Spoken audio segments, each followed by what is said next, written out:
the name of Nigeria appears in dark quarters. That will not be the case forever in the name of Jesus.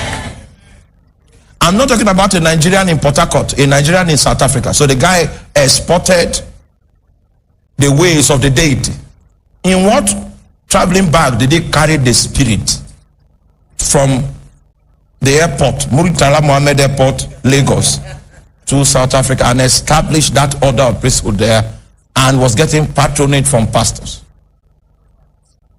So the young man was trying to dissociate from that occult group. All right, please listen carefully. Yeah, go on.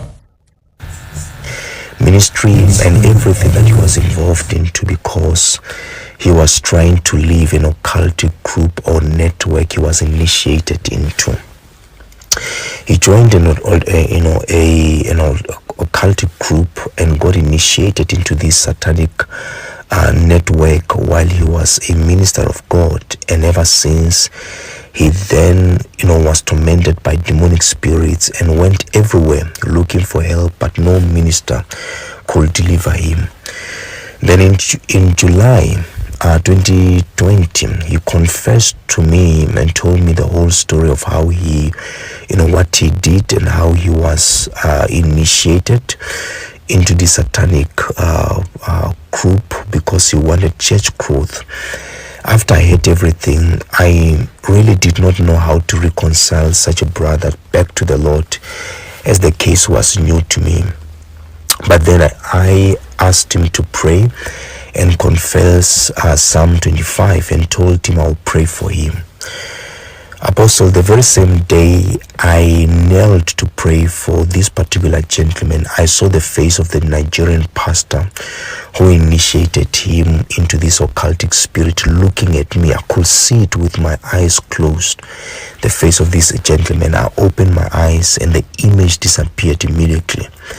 After this incident, I started having an awkward experience. At first, it started as a thought pattern that came on my mind that was insulting the Lord, insulting God, insulting the Spirit of God. I rebuked the thought in shock because I didn't know what was going on. It was the first time even to experience.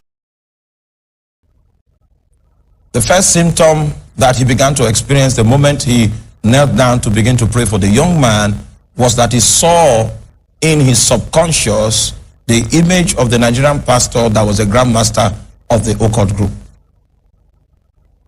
The next symptom he began to see was that the spirit of blasphemy was thinking through his thoughts.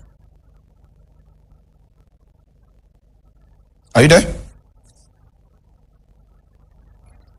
Is there anybody in this auditorium or anybody online that sometimes you feel an imposing thought? This is not your thought, but it's imposing. It's imposing. Anyone ever had that experience before? Imposing thought. Now let me tell you what is happening. It is because of a priesthood. It means there is a priest that considers you deadly, and that priest has found a way of releasing demons into your space. So those thoughts that you were thinking were not independent. They were thoughts that were facilitated and imposed upon your mind by demons. Are you there? By demons. And that is the reason for which we want to talk a little bit about much deeper about the subject in the book of 1 Corinthians chapter 10. One evidence that shows that you are under spiritual assault are those imposing thoughts. Imposing. In this case, the thoughts are in the shape of blasphemy. So the spirits that were responsible were the spirits of blasphemy. Once upon a time, when I was a younger minister, we had not yet built this auditorium. We were in the other prayer tent in Wurukum.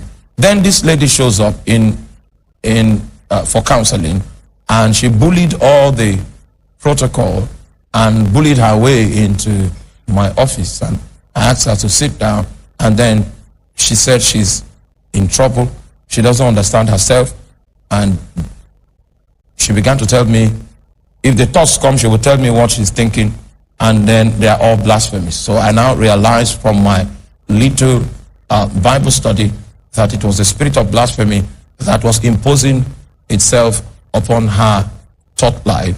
And anytime that happens, anytime that takes place, it is because a priesthood has been set up and demons have been deployed to superimpose that consciousness on the thoughts of an individual. So I had to walk her through the process of pulling down strongholds. Somebody say pulling down strongholds. So the first symptom that this pastor, and this is a genuine pastor that is sending me this voice note. All right?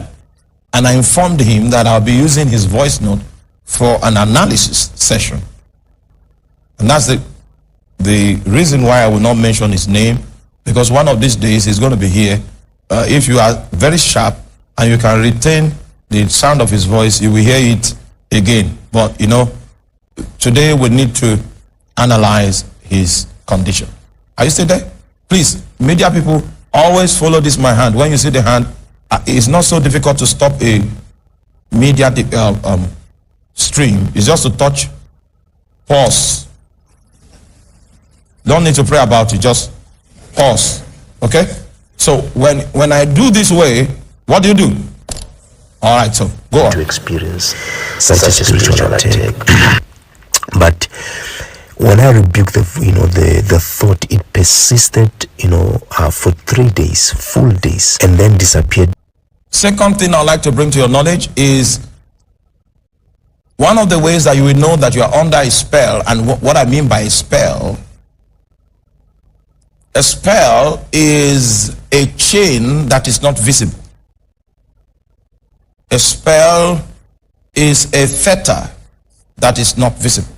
A spell are cuffs, handcuffs that are not visible. The evidence that someone is laboring under a spell is that the spell tries to be defiant to resistance.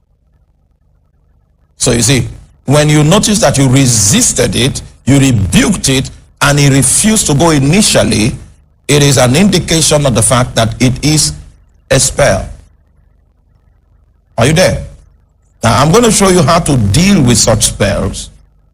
There are 3 levels of dealing with it depending on the intensity. And obviously I know you know the 3rd level. The 3rd level is to deal with the priest that is even responsible for the altar in the first place. Are you there? But you don't need to deal with the priest as your first resort, because we want the